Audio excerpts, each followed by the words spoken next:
नमस्कार, स्वागत है आपका अंगिका न्यूज टीवी में। आइए करते हैं खबरों की शुरुआत। भागलपुर के सांसद एवं युवा आरजेडी के राष्ट्रीय अध्यक्ष शैलेश कुमार उर्फ बुलो मंडल ने भागलपुर में जाम की सकारात्मक समाधान नहीं निकलने पर प्रशासन को जन आंदोलन की चेतावनी दी है।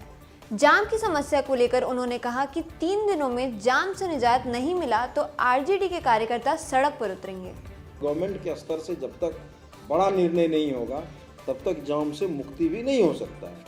पिछले 2 महीने से ऐसा ही हाल, हर कोई कान में तेल डालकर सो रहा है और राष्ट्रीय जनता दल ने फैसला किया है कि जाम से राहत नहीं मिली तो जन आंदोलन होगा। भागलपुर के घंटाघर चौक स्थित इंटर स्तरीय मारवाड़ी पाठशाला में नगर विधायक अजीत शर्मा ने विज्ञान के विभिन्न प्रयोगशाला का उद्घाटन किया।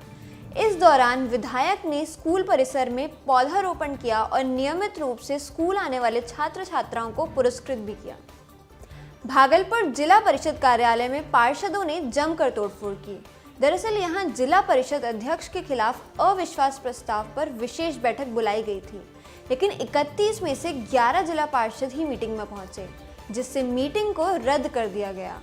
इससे वहां पहुंचे पार्षद आक्रोशित हो गए और तोड़फोड़ शुरू कर दी। मैं जानना चाहता हूं कि जब अध्यक्ष महोदय खुद आज की तिथि और विश्वास प्रस्ताव पर चर्चा करने के लिए बुलाते हैं तो वह भगोड़े की तरह इस जिला परिषद भवन को, भागलपुर की जनता को वो छोड़ करके कैसे भाग सकते हैं। तिलका मांझी भागलपुर विश्वविद्यालय की लापरवाही के कारण 4 महीने से एक छात्र परेशान है।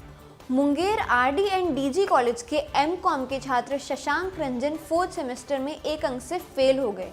उन्होंने कॉपी के मूल्यांकन को लेकर आवेदन भी दिया, लेकिन पुनर्मूल्यांकन में भी गड़बड़ी निकली। आरटीआई से लिखी गई कॉपी की प्रति निकालने पर उन्होंने पाया कि उनके 2 सवालों का सही करार देने के बावजूद उनमें अंक नहीं दिया गया है। छात्र ने 4 माह से विश्वविद्यालय प्रशासन से लेकर मुख्यमंत्री सचिवालय तक गुहार लगाई, लेकिन कोई भी हल नहीं निकला।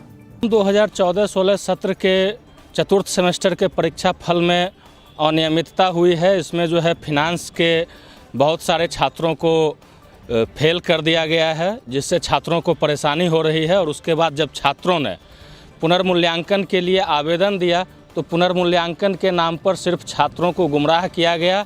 छाया प्रति अवलोकन के दौरान मैंने पाया कि मेरे 2 प्रश्नों में जिसे कि सही का निशान लगाया गया है बाकायदे परीक्षक के द्वारा, लेकिन उसमें कोई अंक नहीं दिया गया है। और उस पत्र में मैं 1 अंक से फेल होने के कारण पिछले 4 महीने से परेशान हूँ। ये सब मामले जो होते हैं विश्वविद्यालय अपने एग्ज़ाम बोर्ड की बैठक में रखता है और एग्ज़ाम बोर्ड उसको देखेगी। अगर कोई गलती हुआ तो एग्ज़ाम बोर्ड उसको निर्णय लेगी। अगर वो लड़के के साथ नाइंसाफ़ी हुई है तो परीक्षा समिति में उसको एग्ज़ाम बोर्ड में रख के उसका हम लोग निदान कर देंगे। भागलपुर के डीआरडीए सभागार भवन में जिला प्रशासन ने स्वास्थ्य विभाग के कर्मचारियों के साथ बैठक की। डीएम प्रणव कुमार की अध्यक्षता में हुई बैठक में स्वास्थ्य विभाग की योजनाओं को लेकर कर्मचारियों को जानकारी दी गई और साथ ही मातृत्व मृत्यु दर और शिशु मृत्यु दर को कम करने के लिए सामुदायिक स्तर पर ठोस पहल के निर्देश दिए गए।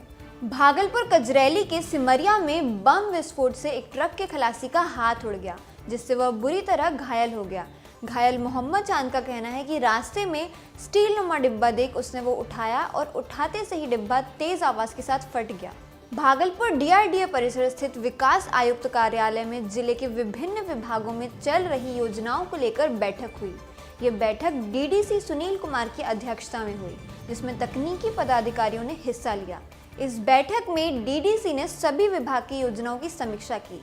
फिलहाल इस बुलेटिन में बस इतना ही। धन्यवाद।